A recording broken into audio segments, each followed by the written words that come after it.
Can you hear that? Oh, look at that fat dude.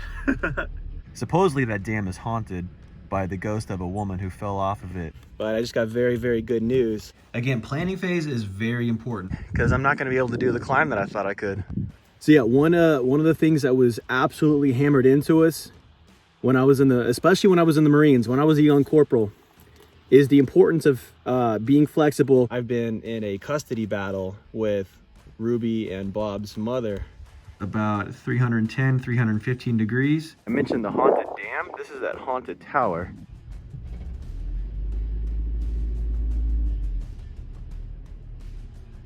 I've always been a very, very involved father. They're alerting each other of my presence. My dad was not an involved father. This fence has definitely seen better days. I wasn't planning on doing this hike, so I'm just kind of figuring this out as I go. I didn't want to be that type of father. I start moving, and he starts chirping again. Who's gonna see a dam and not want to go check it out? So we're gonna head that way. I saw this really heavy game trail, so I figured, oh, I'd check this out, because obviously a lot of animals have been traveling this. Look at this. There's just been this burning inside of me to always want to be doing something, to be playing with them or traveling or reading a book with them, playing a board game, you know, even just watching TV together. At least we're doing something together. I wanted to be a very involved father, and I have been. We'll figure it out. We're tough. So I'm at a little crossroads, a little decision point. Just because I can't be my dad the way my dad was to me. I can't be that to my kids. Let's just go run it live. 8 German Shepherds, and being a single dad, and being a full-time student. Oh my gosh, there were times when the house was just a wreck. And that's always better at the end of the day, knowing that you took the hard way. There's no such thing as a bad day on the trail. All right, it's rolling. All right, cool. So, I'm excited. Tomorrow, we're climbing Mount Sheridan.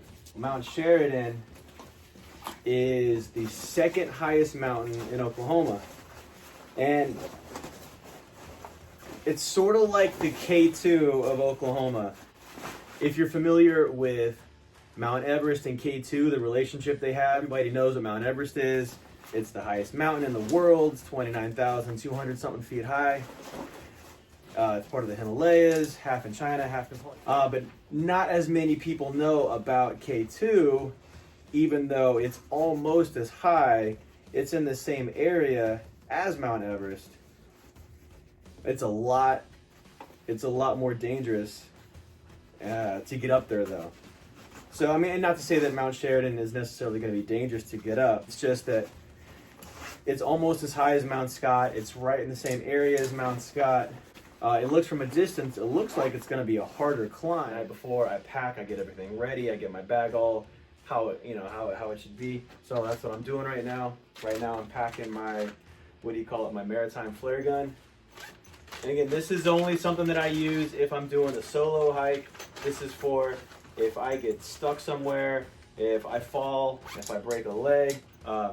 If it really gets to it, I can fire flares up into the air, alerting people as to my location. So if you saw the Mount Scott video, from the top of Mount Scott, when I got to the summit and I was taking my little 20-minute summit break up there. Next hike I want to do up here, I'm not sure the name of it, I'll have to look it up on a map, but it's this peak right here. I panned the camera over to Mount Sheridan. And at the time, I didn't even know the name of Mount Sheridan. That's kind of why I compare it to K2. And it's actually a much more impressive climb to get to the top of K2 than it is to get to the top of Mount Everest. K2 has a much higher failure rate. When I say failure rate, I mean like either not making it to the summit or having a serious accident. More people have died proportion-wise on K2 than on Everest. And I said, that's going to be my next hike. I don't even know the name of it. And sure enough, tomorrow's the day. Unfortunately, Ruby and Bob aren't going to be with me. They're with their mom right now, but I spend a lot of time on the phone with them whenever they are. I was on the phone, and I was talking with Bob earlier, and he was saying, man, I really wish we could climb these mountains with you. How about next time we're together, we climb something shorter. That just felt amazing to hear. All right, got my 10 essentials. Again, if you haven't watched the Mount Scott video, or if you haven't seen the 10 essentials video, I would highly recommend checking those out. That's the reason why I'm not going over everything that I'm packing right now, is because I've already done that in the Mount Scott video, and I did it in the first 10 essentials video, and I did it in the second 10 essentials video. So I feel like at a certain point, I'm just gonna be saying the same things over and over and over again. But pretty much it. Rudy and Bob aren't with me. I like to bring some of their toys, so they're here with me in spirit. We get these little rubber ducks, these bathtub ducks. We get these at a claw machine at a mall nearby, and it's kind of like a little thing that we like to do. We have tons and tons of these ducks, so it just seemed like a natural thing to take some of their ducks with me. All right, that was it. Okay, so now for a quick look into the planning phase for tomorrow's hike. Again, planning phase is very important. I mean, you want to have at least some semblance of a plan. I mean, sometimes, yeah, absolutely, it is fun just to go without a plan and just know that, hey, I'm going to go and I'm going to find some place to park and I'm just going to walk around and figure it out and it'll be fun. And that's great. I've done that before. I did that with the kids once. Now, since my kids appear with me in the videos, I don't want to reveal exactly where I live, of course, but I'm somewhere in the Oklahoma City area. I'm gonna make my way here to Interstate 44, and I'm gonna take that southwest until we get to right here by this town of Lawton. And you can see I have terrain mode on. Look at these mountains right here. Some of the very few mountains that exist in the state of Oklahoma. These are some very old, ancient mountains. These used to be on par with the Himalayas. They were very tall, very craggy, very intimidating mountains, back, literally hundreds of millions, if not billions of years ago. However, nowadays, they're barely more than hills. But, hey, it's what we got. So that's where we're going. Coming in on Highway 49, I'm gonna go past Mount Scott, and I'm gonna go to Mount Sheridan, which is right here. So I'm figuring out where I'm gonna park and what route I'm gonna take. So let's figure this out.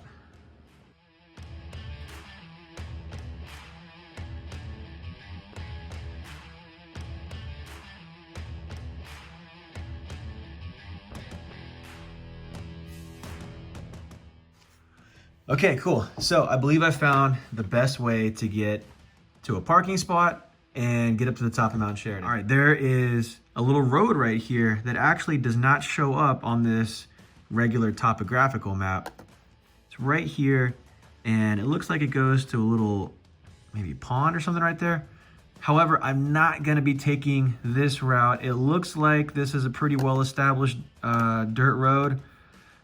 However, you never know what kind of condition this road is in. It could be great, or this picture could have been taken 5 years ago and this road might not even hardly even exist anymore. So that's one of the things with trusting a map. That's one of the things, the considerations, if you're doing reconnaissance in general, it's always better to have actual people there doing reconnaissance for you. If you can't have people there, then it's best to have aircraft or drones flying overhead so they can look down and see what the terrain looks like. But if you can't do that, then you got satellite images or maps to look at. So what I'm gonna do, there's an area right here called the Holy City. It's not an actual holy city, but it's an area that was built about 100 years ago. So there's really nothing ancient about it, but it's designed to look like an ancient city, part of Jerusalem or something. Here's a quick picture of one of the buildings there. Okay, so I'll start here at the Holy City, and I'm gonna make my way to the top of this peak right here. And from there, I'm gonna cut across this saddle right here to get to the top of this peak. It should be a pretty easy shot to get to Mount Sheridan.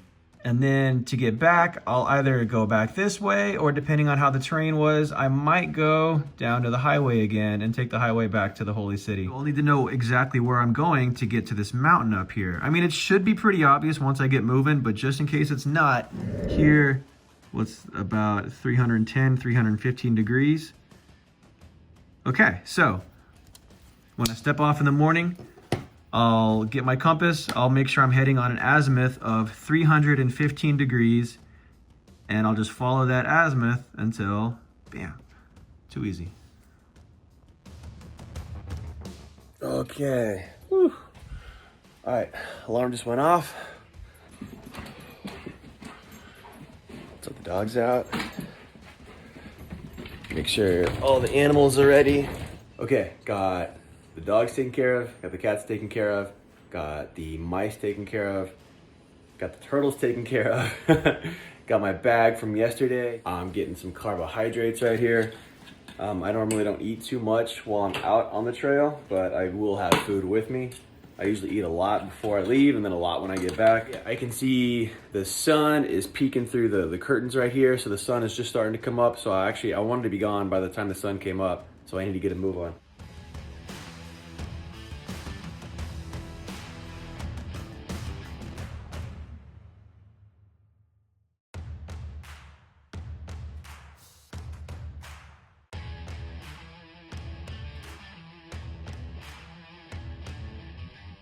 All right, so this right here is looking at Mount Sheridan from the southeast, and I'm gonna come at it from the west, so it's gonna look totally different, but I might be coming down this area to get to the highway that's just over here.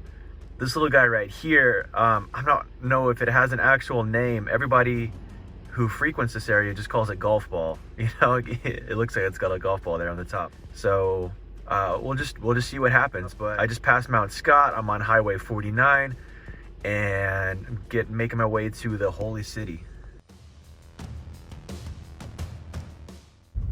All right, cool. Look at this. One of the things this area is known for is longhorn. You got longhorn and bison all over the place. So I just lucked out. There's a nice little grouping of them right here by this intersection. Dogs. There's prairie dogs everywhere. Man, look, they're everywhere.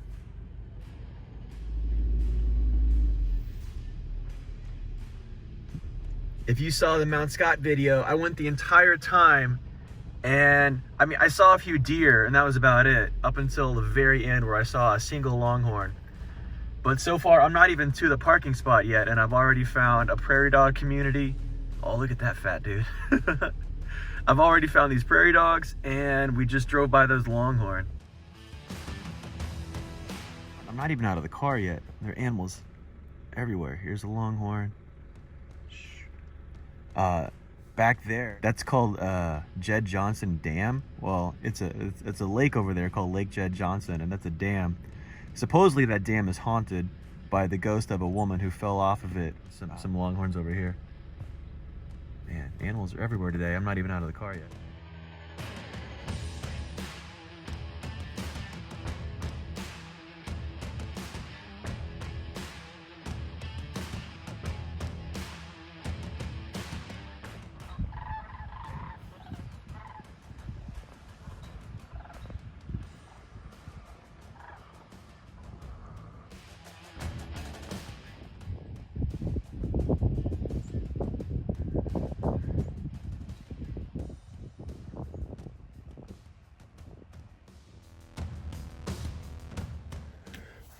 Man, okay.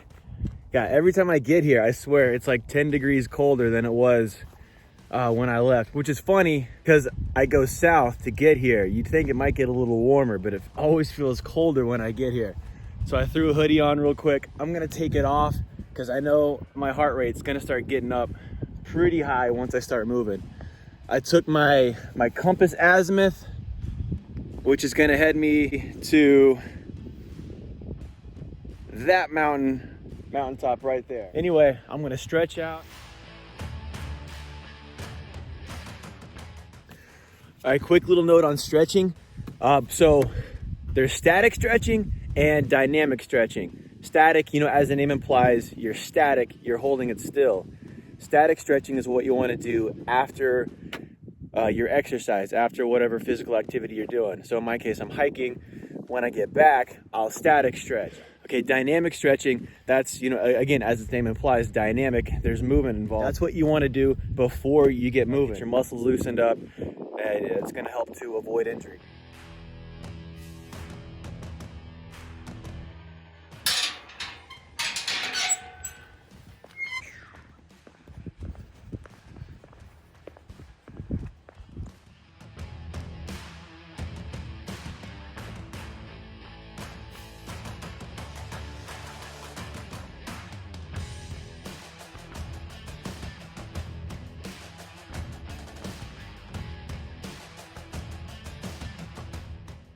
Guess we're taking the gateway into Jerusalem.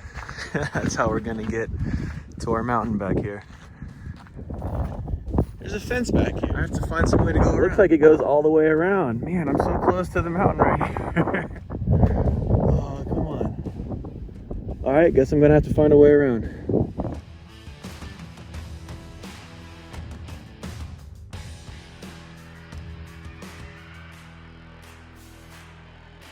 Found myself a nice little game trail.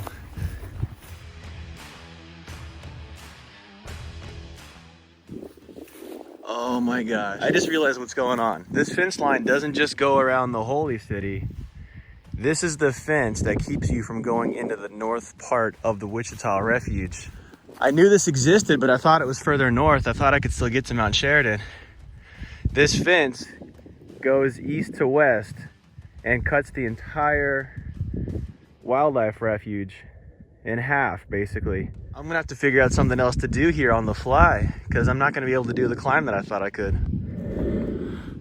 Okay, so I'm back at the car. I'm going through my map, trying to find like a last minute little hike that I can do. Most of the stuff that I want to do here is the kind of thing that, you know, requires planning, requires some going over maps, planning out routes and stuff. Nothing that you can really do just on the fly. So I think I'm just gonna wing it. So from right here where I'm parked, there are a couple little peaks right over there. And I know based on where I am that at least from the top of that far one over there, you'd be able to look down on that lake with the haunted dam. And there's another haunted tower over there, supposedly, of course. So I'm just gonna head over there. I mean, the car's already here. I'm already somewhat established. I'm just gonna go there and, you know, see what happens, like I did with the kids. And I'm walking right up on more prairie dogs. They're looking at me right now. I'm gonna try to avoid walking right through their little habitat. Can you hear that? The prairie dogs are chirping to each other. They're alerting each other of my presence. Most of them have scrammed, but there's this one brave little dude standing guard for the rest of them. Good for you. I'm gonna keep on heading this way though. I start moving and he starts chirping again. So right over here, I mentioned the haunted dam. This is that haunted tower. I know there are stories of people going up and jumping from the top of that tower, you know, to commit suicide, which very well may have happened. However, I've been to that tower.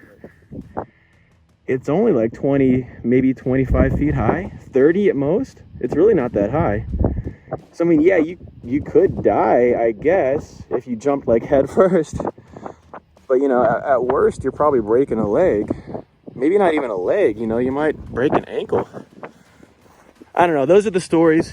But, I mean, worth noting, if you go up there, the doorway to get into the stairway to get up to the top of the tower, it's been gated and bolted and welded shut.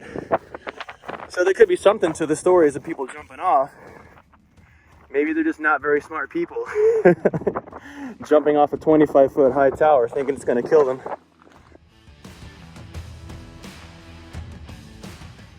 I saw this really heavy game trail, so I figured, oh, I'd check this out, because obviously a lot of animals have been traveling this. Look at this. This is the fence that kept me from getting to that mountain. That's the one that was gonna lead me up to Mount Sheridan. And look at this. This fence has been totally trampled down, whatever you say. by longhorn, by bison, deer. Looks like everybody's been just walking right through here.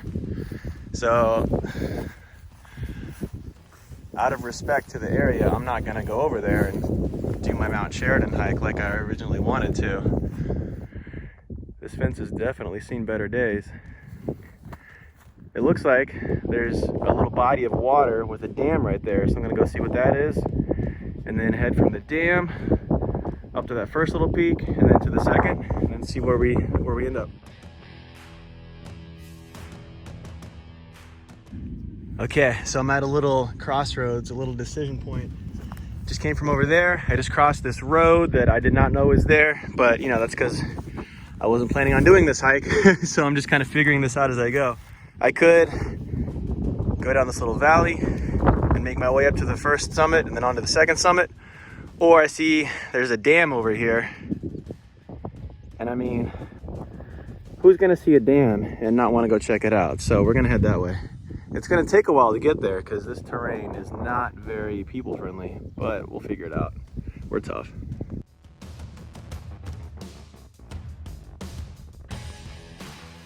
Made it to, look at this. It looks like they absolutely do not want you going over there. And man, from the looks of it, I can't blame them. If somebody were to slip, that would not be a very fun fall. No public entry, huh? U.S. Fish and Wildlife Service. You guys need to fix your fence back there. It's a beautiful little lake though. All right, well, let's figure out a way to get over there. My best bet is to make my way down here. The trail right here. And then it'll get me down here. I'll hop over there. So, here we are again. Well, this is something that's fairly common for me. Looking up at a tall hill or a mountain and deciding which route to take to get up there. It's very important to try to have your route figured out before you actually get there. Because once I get here, everything is gonna look very different. All I'm gonna be able to see is trees and rocks in front of me. So normally, you know, some sort of a route, maybe a switchback that's already been established, a clearing that I can take, normally that will present itself to me. But right now, I'm not seeing much. You know, all right.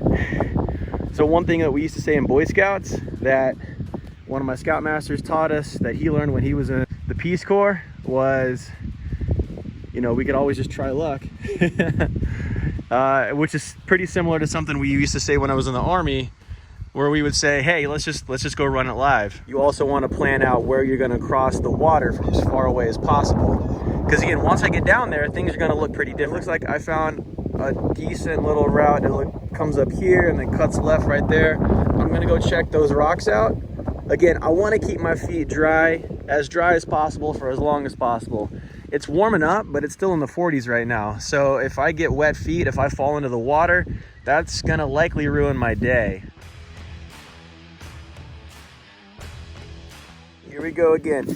If you saw the Mount Scott video, you'll recall I came back with like, gosh, easily 20, 25 bottles, cups, cans, styrofoam, all kinds of junk that I found close to the top of Mount Scott. And here we go again. I'm gonna take my bag off real quick and take care of this litter. Hopefully, I mean, this is, oh man, look at that.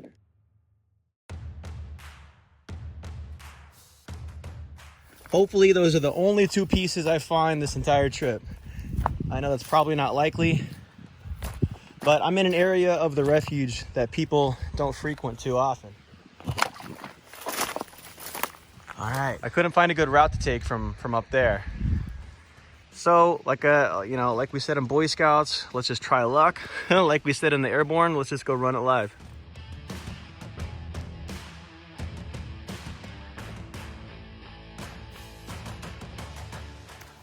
Okay, I'm about halfway up.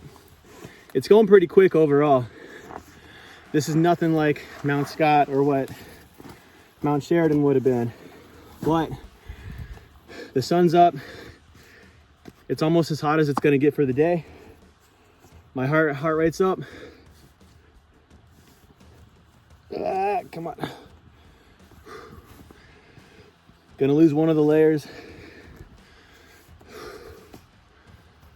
All right, that's better. Ugh. Tomorrow's supposed to be really windy, so I chose this day in particular. So I wanted the warmer weather, and now I'm kind of paying for it. There's no such thing as a bad day on the trail, but we're definitely not getting what we thought we were.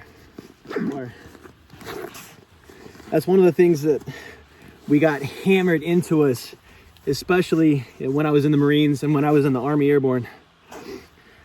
You know, the Marine Corps motto is Semper Fi, Semper Fidelis, which means always faithful in Latin. And we would jokingly say we were Semper Gumby, because, you know, the plans were changing all the time. You could have a perfectly laid plan, and then all of a sudden, you know, the enemy does this, or it turns out that you can't go that way because it's been washed out. You got to go around. Or the Air Force says, we can't fly this way, or the ceiling is too low. We're going to have to, you know, helicopter you in instead. You know, stuff like that. Plans are always changing. So yeah, one of the things that was absolutely hammered into us when I was especially when I was in the Marines, when I was a young corporal, is the importance of being flexible, and how a good plan now is way better than a great plan tomorrow. You know, if I can execute the mission now with what I've got, if I can take my guys and go take that hill, or go secure that building, or go secure that landing zone, whatever it is, then if I can do it now, then that's great. If I have to stop and hold in, and I got to plan for this, and I gotta request that, and I gotta wait for hire for this, and I gotta wait for these guys to get here, and I gotta redistribute this and that, you know, then that's gonna slow your offense down. That's gonna lose the momentum. You're gonna lose that initiative, and you might still get the mission accomplished, but it's gonna be at a greater cost, and it's gonna take longer. So anyway, super roundabout way of saying, just be flexible, be able to think on your feet. You know, plans don't always go according to plan. Plans don't always go how you anticipate, and that's fine. You know, I didn't get to climb Mount Sheridan today, and with that fence right there, I might never get to climb it, which is disappointing because it's a beautiful mountain. But you know, it is what it is. So we've got another good hike going. I'm halfway up, and we'll see where we end up.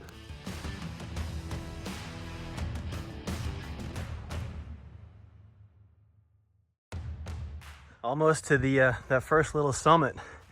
I really haven't come that far. You know, it's crazy what a few delays will do to your time. There's the holy city right there. There's the mountain I was gonna climb to get to that mountain. And I believe right here, I believe that's Mount Sheridan. I wouldn't even think that was Mount Sheridan, except there's Golf Ball right there. And I know Golf Ball is just to the east of Mount Sheridan. Oh well, man, I wish I could go there. Maybe someday. All right, we made it to the first little summit. Oh, come on. Oh, there's trash right here. It's wimpy little flavored light beer. Oh, it's beautiful up here though. So there is Lake Jed Johnson. And that's that tower. You can see from here, I mean, it's really not that high. People right there at the base of it.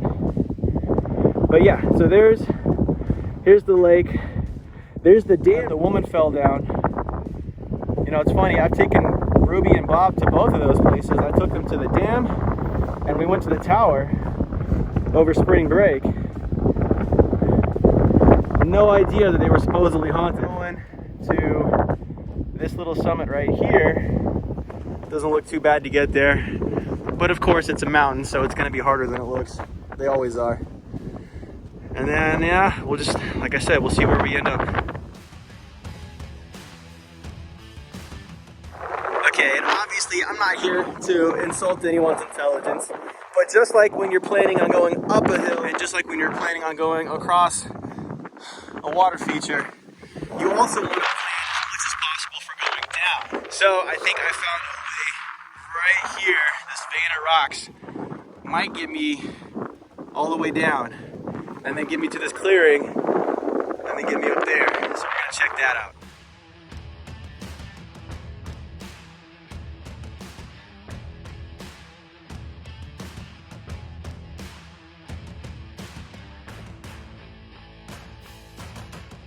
All right, I'm getting pretty close. There's the first little summit that I just came from. I'm on my way up here. I'm really not too far.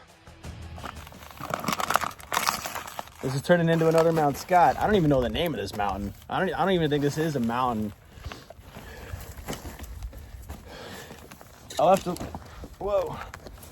look it up when I get home.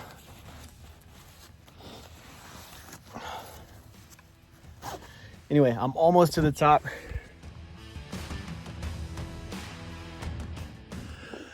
All right, we just about made it.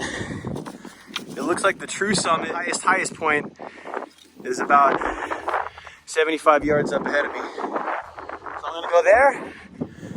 First, I gotta pick up this trash. Oh my gosh.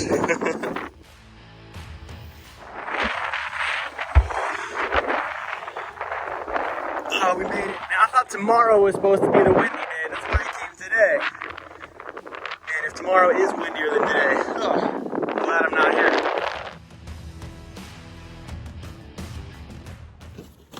This hasn't been nearly as physically taxing as I was anticipating for the day. You know, I was expecting to climb the second highest mountain in Oklahoma. And to get there, I was gonna have to climb 2 or 3 other high mountains to get to the saddle to get me to the second highest mountain. And then on the way back down, I was maybe gonna go to Golf Ball, which it's not an imposing mountain, but the terrain around it is pretty bad. I'm looking at it right now. Taking care of some more trash. On a personal note, I'm feeling really, really good right now. On my way up, I got a call from my custody lawyer, and it's nothing, of course, that we've gotten into on this channel before, but I've been in a custody battle with Ruby and Bob's mother for more than a year now. And this is stemming back, of course, issues that happened years and years ago. So I just found out that, I mean, I'm not going to get into too much detail, but I just got very, very good news on the custody issue. I've always been a very, very involved father. Even before their mom and I split, you know, we lived together for years and years, and I was always super involved. You know, and nothing against my dad, but my dad was not an involved father. My fondest memories of him as a child are pretty much him sitting on the couch while I wanted to play. So, you know, not to get too personal there, but I didn't want to be that guy. I didn't want to be that type of father to my kids. So there's just been this burning inside of me to always want to be doing something, to be playing with them or traveling or reading a book with them, playing a board game, you know, even just watching TV together. At least we're doing something together. I wanted to be a very involved father, and I have been. And even when I'm not with them, even when they're with their mom, I'm on the phone with them all the time. We do video chat, and we talk on the phone regularly, sometimes for hours a day. And you know, I've been more involved over the phone, even most dads are in person. I've been more involved just because I can't be my dad the way my dad was to me. I can't be that to my kids. So you may have noticed my house is full of animals. For the longest time, it was just Chase, the oldest dog, chasing me. And just like one by one, through work of the kids or through just total random chance happening, we ended up with 3 dogs, 3 cats. We have a bunch of mice. We have 2 turtles. And you know, most people don't want to deal with that many animals. It is hard, for sure. I'm always cleaning. Even when Ruby and Bob aren't with me, I'm always cleaning the dogs. You know, you got 3 German Shepherds. And they had puppies. So for a while there, we had 8. Imagine 8 German Shepherds, and being a single dad and being a full-time student. Oh my gosh, there were times when the house was just a wreck. But we've whittled that number down to 3, and I'm happy to keep it at 3, because honestly, when the kids aren't with me, I need that connection. Through our nature of how we evolved from cave people to, you know, wanderers, to a hunter-gatherer tribe, to agricultural, civilizations to modern society where we are now, the way humans have always survived is by working together, is by staying in groups. Because you think about it, if we were out on our own, if we didn't work in tribes of 60, 80, 100 people, we wouldn't make it very far. We wouldn't make it very long. You're not as fast as most animals. You're not as strong as most animals. Your eyesight is nowhere near most animals. Your sense of smell is crap compared to most animals. So it's because we stick together. It's because 100 eyes see more than 2 eyes. And because we have complex language, because we can communicate with each other, that's how we work together. That's how we survive. So anyway, not to get too much into the history of man, but I mean that's just in our nature, is to be around people. You know, I love the dogs, I love the cats. I'm more of a dog guy, you know, what can I say? But Ruby loves cats, so you know, we have cats. All right, so enough of my little tirade about parenting. I'm gonna eat real quick.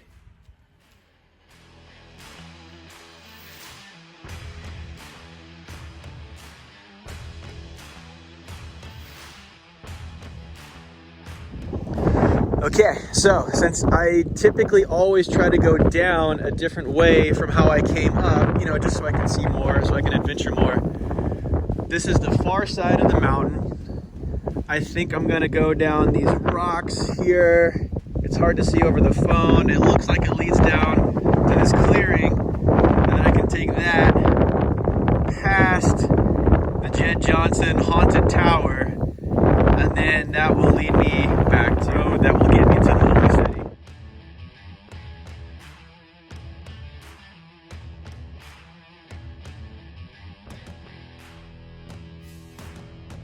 So I've stumbled on this trail that leads from the Jed Johnson Tower up to the area where I was just climbing.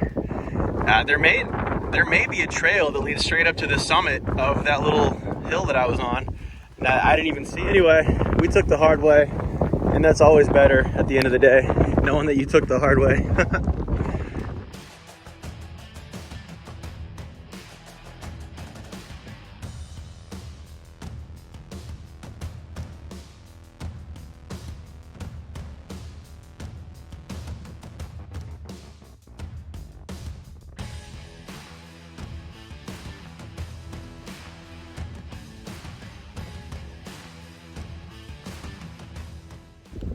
I found the parking lot. It's just a matter of time now. I can see, it's hard to tell on the video, of course. Well, obviously we know that tall, pointy mountain right there is right behind the Holy City. And I see that sign right there. Oh, and there's that statue of Jesus that I took the picture of earlier. So, got to keep moving. All right, I was content just to take the road, but the road is making me go that way. I need to go that way. And look at this, I just found a game trail. Gotta love these game trails. I mean, it's leading you right into this thick, disgusting little area that has water at the bottom. Oh gosh. Oh well. If I got my feet wet at this point, it's not too big of a deal. I'm almost back. Jerks. All right, we made it. Okay, I just realized, so if you recall, when I was leaving the Holy City and walking that way towards the peaks, I passed right by a prairie dog society.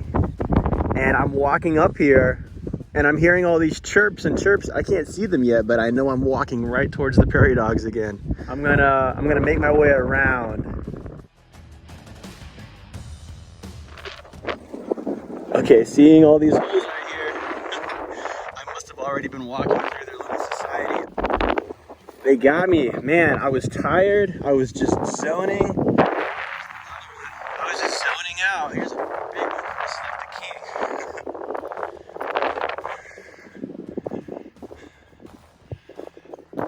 Man, it is definitely not every day through a prairie dog village. Gosh. guys.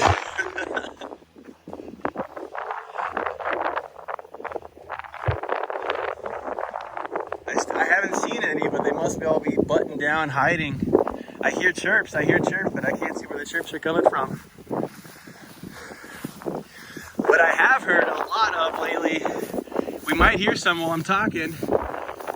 If you watch the Mount Scott video, you might remember right over there, across from Mount Scott, is Fort Sill. It's an Army artillery base. In the past few minutes, I heard several 155 round impacts. 155, that's 155 millimeter howitzer round, and they are loud. I heard a bunch of them go off not too far from me when I was in Iraq. When we were fighting in Fallujah, we had 155s called in. I'm trying to remember, we had 155s called in just a block or two away from where we were.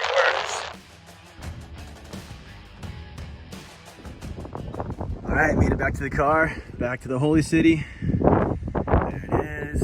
If you're ever in Oklahoma, if you're ever touring the Wichitas, it's a cool place to visit.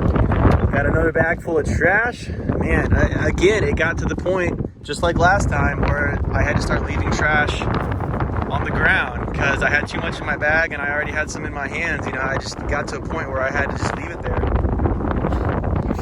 Oh, I don't know if the time lapse caught it, but I rolled my ankle there coming down that hill. I stepped on this rock. My left ankle, it's always my left ankle. I was at Special Forces selection in November of 2014, and we were doing this timed unknown distance ruck run. A ruck run is where you have a big heavy backpack on. How far you're going, you don't know what the time cutoff is, whatever. You're just going, and the sun hadn't come up yet, so I couldn't quite see the trail in front of me, and I stepped right on this perfect rock. And so my body weight plus like the 60 whatever pound pack that I had on me, right on this rock on my left ankle just went like this. For days and days, my ankle was the size of like a loaf of bread, and it was all purple and black. It was gross. And it's never quite healed 100% from that. That was 6 years ago. My left ankle is still a little bit bigger than my right ankle. Oh well, it's just what you go through. You try for Special Forces, I guess. But it's always my left ankle. It sprained again when I was at squad leader training a couple years later, and then not too long after that, I hit another perfect little spot when I was at jump master school. So it's been a rough go for my left ankle. But anyway, we made it. I'm gonna stretch out. It was a good one. Unfortunately, we didn't get to Mount Sheridan, but it was still fun overall. Like I said earlier, there's no such thing as a bad day on the trail. Just getting out in the sunshine, getting out in the elements, using your wits, using your land navigation skills, just feeling the dirt in your hands, just kind of getting back to nature a little bit, getting out of the city. It's worth it, whether you go to a park or whether you go to a little national park. Okay, I'm gonna stretch and head home.